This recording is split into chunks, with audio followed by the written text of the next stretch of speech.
I watched my daughter through the diner window, the November sky heavy and gray above the parking lot. She was moving between tables with the kind of quiet efficiency that only comes from doing something hundreds of times. Refilling coffee without being asked. Remembering the extra napkins. Smiling at the old man in booth 7 who always sat alone on Sunday mornings. Sophie. 21 years old, junior at UConn studying nursing, maintaining a 8 gigapascals, while working 22 hours a week at Patty's Family Diner on Route 44. Her mother's laugh. Her mother's patience. Her mother's way of making every person in a room feel like the most important one there. Lisa had been gone for 15 years. Ovarian cancer, fast and merciless, when Sophie was 6. I'd been a high school shop teacher then, I still was, and we'd spent those 15 years in our small house in Stafford Springs figuring things out together. She'd learned to make her mother's chicken soup from a recipe card with Lisa's handwriting on it. I'd learned how to braid hair by watching YouTube videos at midnight. We were good at this, the two of us. We were good at being a team. My phone buzzed against my thigh. It was my brother Marcus. I almost let it go to voicemail. We hadn't spoken much since Thanksgiving last year, when his wife Renata had made a comment about Sophie's shoes that I'd chosen to let slide. The shoes had been clean, simple, bought at Target because Sophie spent her money on textbooks and didn't see the point in expensive footwear. Renata had seen the point. Renata always saw those points. I answered, Danny. Marcus used the nickname, only he still called me. Tell me you're coming Thursday. Renata's been planning this for weeks. Sophie and I will be there, I said. 6 o'clock. There was a pause, the kind that tells you something is coming that you're not going to like. About Sophie. He stopped, started again. Renata's invited some people from her firm. The Alderholt Group, the developers she's been trying to get on board with the Fairfield project. It's a big deal, Danny. These are serious money people. Okay, I said slowly. She was hoping maybe Sophie could, come a little later. After the business part of the evening is done, I watched Sophie refill the old man's coffee. He said something and she threw her head back, laughing, genuinely, not the performed laugh of someone tolerating small talk. That was pure Sophie. She's my daughter Marcus. It's Thanksgiving. I know. It's just that Renata's clients, they tend to make judgments based on first impressions. And Sophie, she's great, obviously, but she works at a diner. These people are going to ask what everyone does. Renata doesn't want any awkward. Sophie works at a diner because she pays her own tuition, I said. My voice was even. I'd learned even over 15 years of choosing my battles. She's on the dean's list. She's going to be a registered nurse in 2 years. I know that. I do. But they don't know that. They'll just hear diner and make assumptions. Then they're not worth impressing. Another pause. Please, Danny. Just have her come at 7:30 instead of 6. 1 hour and 30 minutes. Renata just wants everything to go smoothly. I looked at Sophie one more time. She was saying goodbye to the old man, sliding his check closer so he could reach it without stretching his bad shoulder. She noticed things like that. We'll be there at 6, I said, and hung up. I didn't tell Sophie about the conversation that night. She was already excited.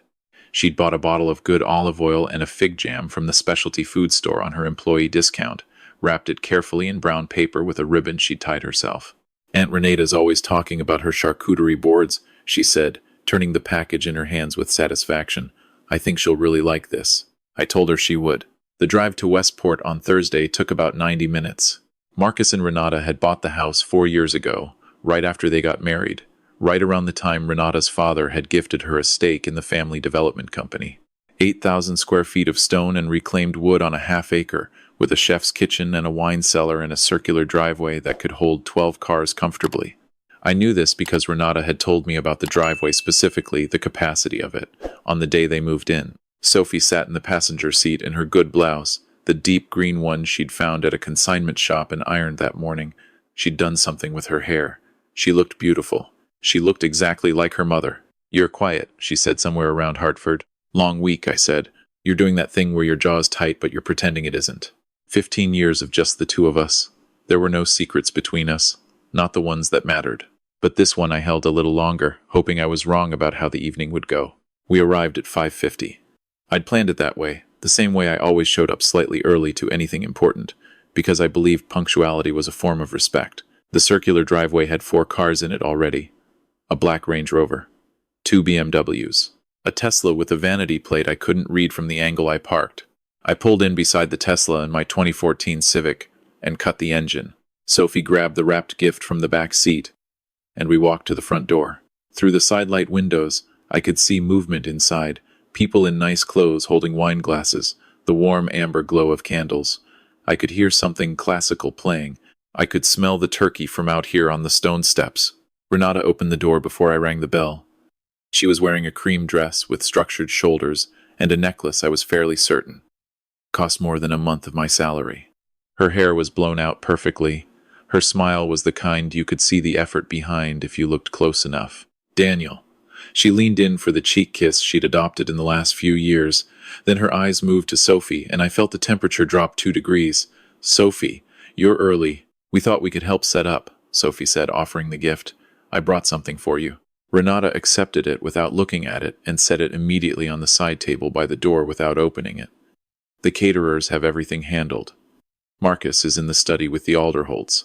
Her eyes moved over Sophie the way a hotel manager scans a room for things that aren't right. Down to the consignment shop blouse. Down to the Target shoes. Sophie, I need to speak with you about something. I felt my stomach tighten. You smell like the diner.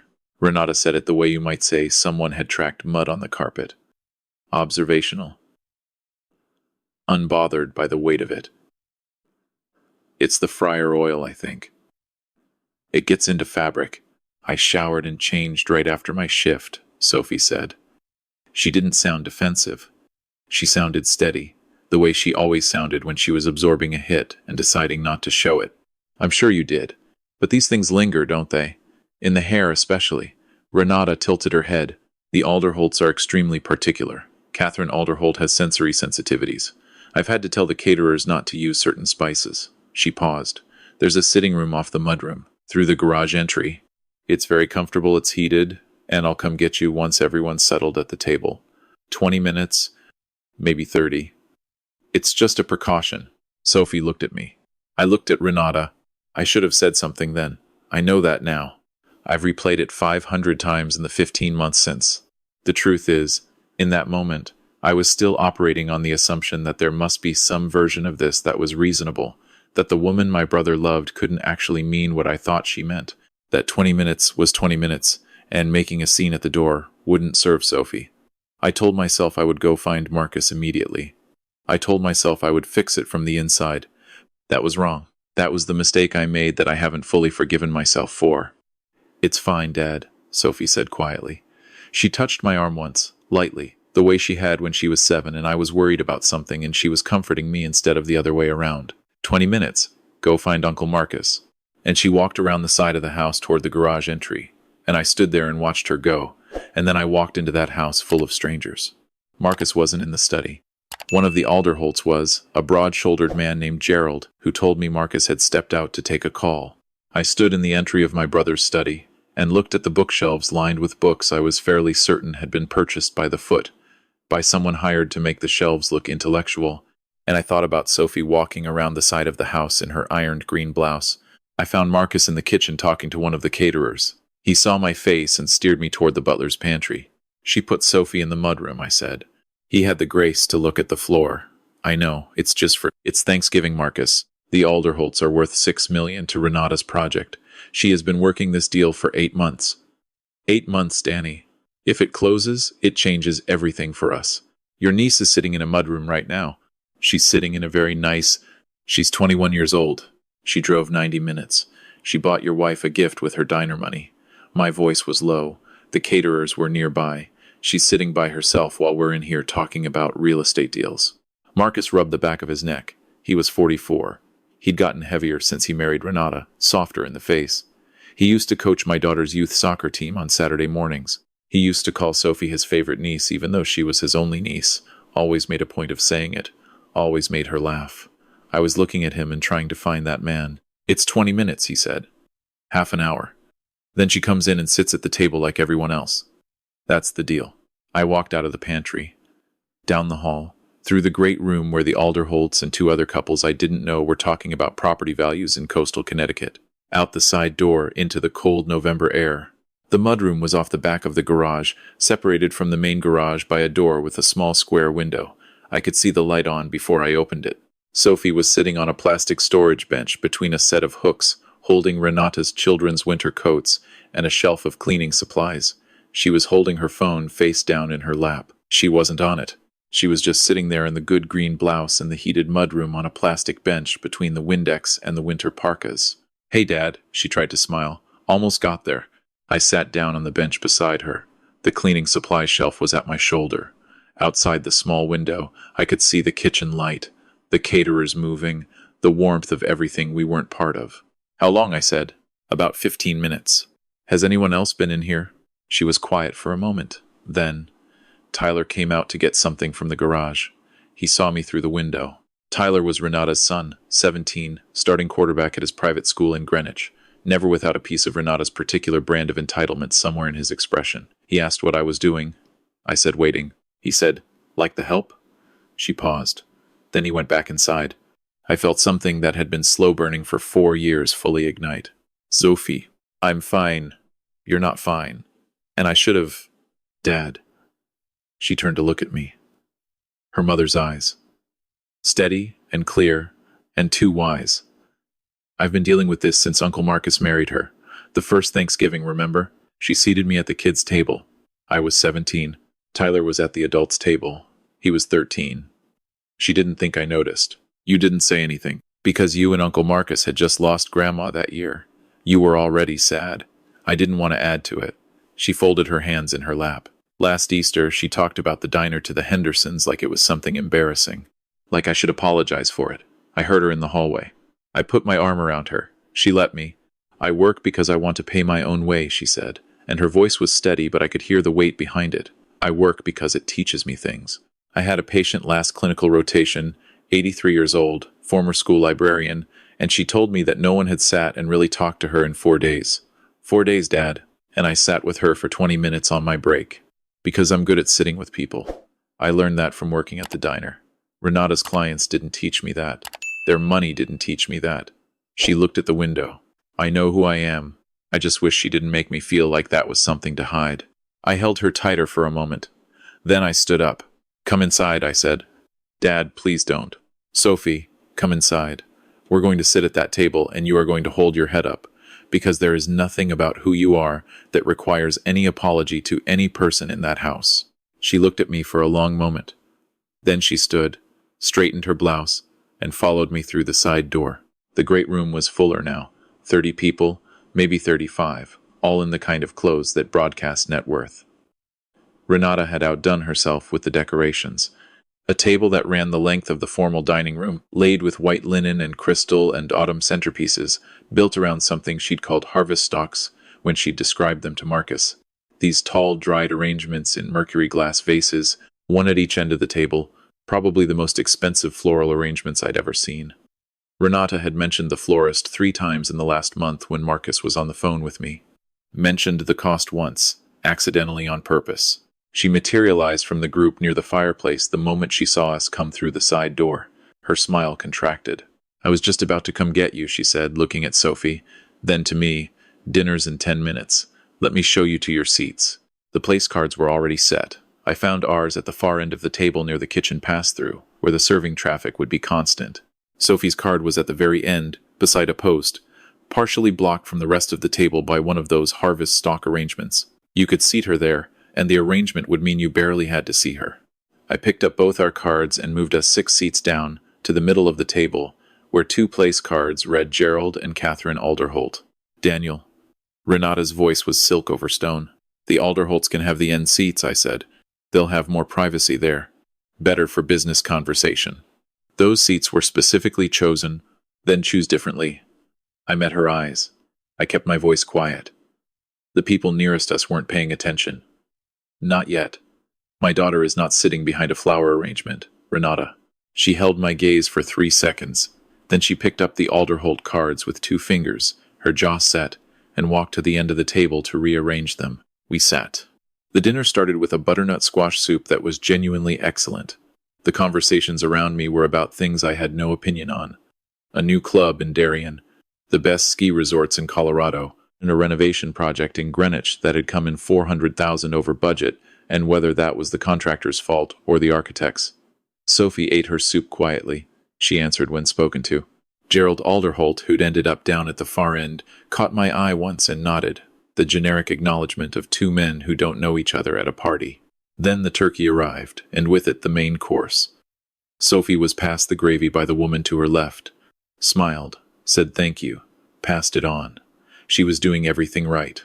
She was always doing everything right. Renata's daughter Brianna was 16, blonde, already operating with the full confidence of someone who'd never been told no in a meaningful way. She was seated across the table and 2 seats down from Sophie. I'd noticed her watching Sophie with a particular expression since we sat down. It was the expression of someone waiting to say something they'd already decided to say. "So Sophie," Brianna said during a lull in the conversation near us. Her voice was bright and social, the kind of brightness that isn't warmth. "My mom says you work at a diner?" "I do," Sophie said. "Going on 3 years. Is it like a fun place? Or more of a greasy spoon type situation?" A few people near us tuned in. Not everyone, but enough. "It's a family diner," Sophie said evenly. "Good food. Regular customers. I like it." Brianna tilted her head. "I feel like I could never do that. Like standing on your feet all day taking orders. Don't people treat you kind of like, you know?" She made a small gesture with her hand. Dismissive, like a word she didn't have to finish. The table got quiet the way tables do when something real is being said in a space where real things aren't supposed to be said. "Like what?" Sophie said. Brianna shrugged. "Like staff. You know." I put my fork down. "Like someone whose time and effort keep a small business running," I said. The table went quiet enough that I didn't have to raise my voice. "Like someone who showed up this week on Wednesday despite a 12-page paper due Thursday because the morning cook was sick and Patty needed her. Like someone who in 3 years has learned to read a room full of strangers and understand what each of them needs and provide it without being asked." I looked around the table. Not angry, not performing, just speaking plainly into a room that had gone very still. "My daughter has a 3.8 gigapascals in the Yukon nursing program. She's been offered a clinical mentorship at Hartford Hospital, which accepts 6 students per year. She turned down a scholarship to a school in California because her grandfather was sick, and she wanted to be close to home. She paid for every textbook she's ever owned. She bought your mother a gift with her own money this week." I looked at Renata. "The olive oil and fig jam you set on the side table by the door without opening it?" Renata's color had changed. Gerald Alderholt had set down his fork. Catherine Alderholt, the one with sensory sensitivities, was watching me with an expression I couldn't fully read. "She sat in your mudroom tonight for 15 minutes, I continued. "On a storage bench, beside the cleaning supplies, because apparently the way she makes her living creates an inconvenience for your business conversations." I pushed back my chair and stood. The sound of it was very loud in the silence. "My daughter has never once been ashamed of how she earns her money. She has no reason to be. The people at that diner know her name. The elderly woman in booth 7 who sits alone every Sunday morning knows her name. She knows his. They talk about his grandchildren. She asks about his physical therapy. That is the kind of human being my daughter is. That is what you put in the mudroom." Brianna was looking at her plate. Renata was standing now too, her hands flat on the tablecloth. "I think it would be best if you—" "We're leaving," I said. "We're leaving now." Marcus was at the other end of the table. He had the same expression he'd had in the butler's pantry, the one that was doing complicated math. Weighing. Calculating. I looked at him directly. "This is the moment," I said just to him. "You can get up right now, or you can stay seated." He looked at Renata. He looked at me. He stayed seated. I nodded once. Something shifted in my chest, the final adjustment of a weight I'd been carrying for a long time without knowing what it was. Sophie had already stood. She picked up her napkin, folded it once, placed it beside her plate the way her mother had taught her. "Always leave a table how you'd want to find it." She walked around the table toward me. As we passed the side table near the door, she stopped and picked up the wrapped gift she'd bought. The olive oil and fig jam in the brown paper with the ribbon she'd tied herself. "This was actually really good," she said quietly, holding it. "I tried it at the store." She set it back down on the side table gently and kept walking. I paused at Renata's harvest stock arrangement on my way out. The mercury glass vase. The dried wheat and cotton stems 6 feet tall, probably $400. Renata had mentioned the price to Marcus, who'd mentioned it to me. I picked up my glass of water from the table, and I poured it, slowly, into the mercury glass vase. It wasn't destruction. It wasn't as dramatic as some things. But the dried wheat immediately began to wilt at the bases, the cotton stems starting to darken from the bottom up, and the arrangement began, gradually and irreversibly, to tilt. I set the empty water glass back on the table. Arrangements like that need to stay dry, I said to no one in particular. Then I walked out. We didn't speak for the first 15 minutes of the drive. I turned the heat up. Sophie had her hands in her lap, looking out the passenger window at the Connecticut dark, the highway exits with their gas stations and chain restaurants glowing in the November night. Then she said, "The water in the vase." "Yes." She was quiet another moment. Then she made a sound I hadn't heard in a while. Her real laugh, her mother's laugh, full and sudden and real. We stopped at a diner on Route 44, not her diner, a different one, and we ordered turkey sandwiches and pie because it was Thanksgiving, and we weren't letting that go. The place was half full, mostly people who looked like they'd had similar evenings to ours, or people who just preferred diner food to whatever they could have made at home. The waitress who took our order was maybe Sophie's age, maybe younger. Sophie said please and thank you, and called her by the name on her tag. Marcus didn't call that night. He didn't call the next day either, or the day after. A week went by. 2 weeks. I got a text from him on a Tuesday in December that said simply, "She wants to bill you for the centerpiece arrangement." I responded, "Have her lawyer contact mine."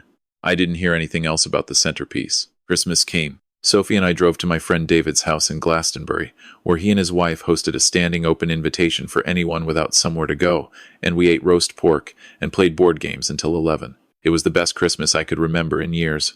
The Alderholt deal, I found out later from a mutual contact, didn't close. Catherine Alderholt, it turned out, had pulled her support from the Fairfield project. I don't know whether what happened at that table had anything to do with it. I only know that it didn't close, and that the silence from Renata's direction afterward felt different than before, less certain of itself. Marcus called in March. I was in my classroom after school, fixing a table saw that a sophomore had jammed, when my phone buzzed on my desk. I let it ring. Then I thought about who he used to be, and I picked up. Danny. His voice was different. Smaller. "Can I come see you?" He came on a Saturday, drove down from Westport in the Audi, parked it in my driveway. I was repointing some brick on the front steps, a project I'd been putting off since October. I didn't stand up when I heard the car door. He stood at the edge of the driveway with his hands in his coat pockets, looking at the house. At the tree in the front yard that our father had planted in 1987. At the porch light that had been the same porch light since before I could remember. "She asked me for a separation," he said. I set down my trowel. 2 weeks ago. She said the dynamic between us had changed. He laughed quietly, and it sounded like something with no warmth in it. That's what she said. The dynamic. Turns out Gerald Alderholt had been telling Catherine about a conversation he'd had with Renata at a fundraiser in January. Something she'd said about her development partners. Something that made the deal look different to Catherine than it had before. He paused. "I don't know all of it. I may never know all of it. But I know she's been lying to me about a number of things for a number of years. And I know that I let things happen in my own house that I never should have allowed. And I know that I sat at that table and I didn't stand up." I picked up the trowel again, worked it along the joint for a moment. "Where are you living?" I asked. "Took a furnished apartment in Stamford. I see Tyler and Brianna on alternating weekends." He was quiet. Then, "Brianna asked me last month if what happened at Thanksgiving was her fault. I told her it wasn't her fault, but I also told her she needed to think carefully about why people work, what it means. She didn't like hearing that." He paused. I think she needed to hear it anyway. I looked up at him. He looked tired. Genuinely tired. Not the tired of someone who hasn't slept, but the tired of someone who has been carrying something they should have put down years ago and can feel where it's worn them. "Sophie is the one you need to say this to," I said, "not me." He nodded. He'd expected that. "Do you think she'll see me?" "I think that's up to her." I went back to the brickwork. She works Tuesday and Thursday mornings at the diner on Route 44. Sundays she's usually at the library by 10. If you happen to be somewhere she also happens to be, that's not nothing. He stood there another moment. Then, "Thank you, Danny. Don't thank me yet. She's kinder than you deserve right now. I'm not sure yet if that's good for either of you." He half smiled. "Fair." He came to see Sophie on a Sunday. I wasn't there. I heard about it afterward, from her, when she called me on the walk back from the library to her apartment. "He came and sat down across from me," she said. "Just asked if he could sit." I said yes. He talked for about 10 minutes. He said he was sorry. Not the sorry that means he's embarrassed. The other kind. "How was it?" "Strange. Good. Sad."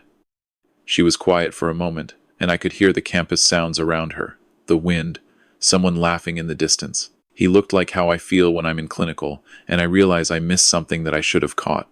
Like he'd been reviewing his own chart and just found the thing he'd been looking for in the wrong place for too long. "That's very nursing of you." She laughed. He asked if we could have lunch sometime. I said maybe. I said I'd think about it. "That's honest." "I'm honest," she said simply. She did have lunch with him, eventually, in April, at a small Italian place in Hartford. Marcus came alone, no pretense, no occasion. He asked about her clinicals, her rotation schedule, her plans for after graduation.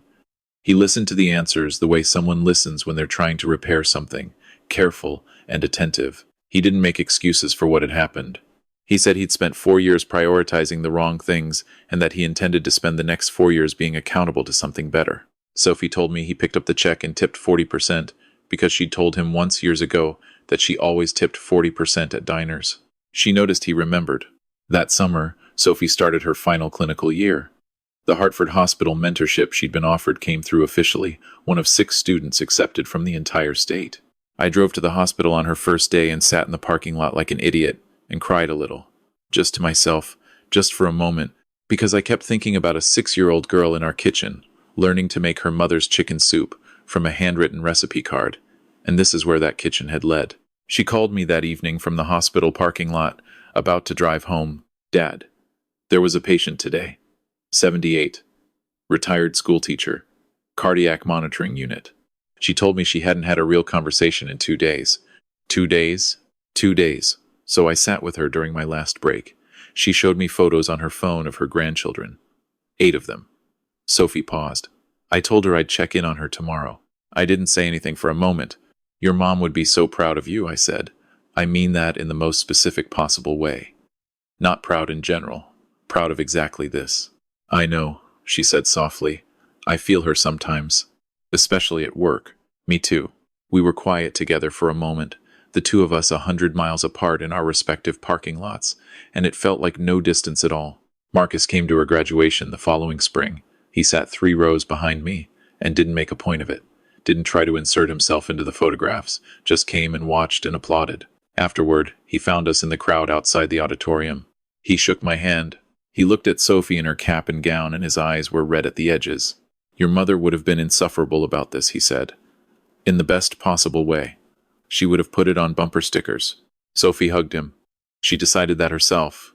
He held on for an extra second before he let go. That evening, the 3 of us had dinner at a place in downtown Hartford.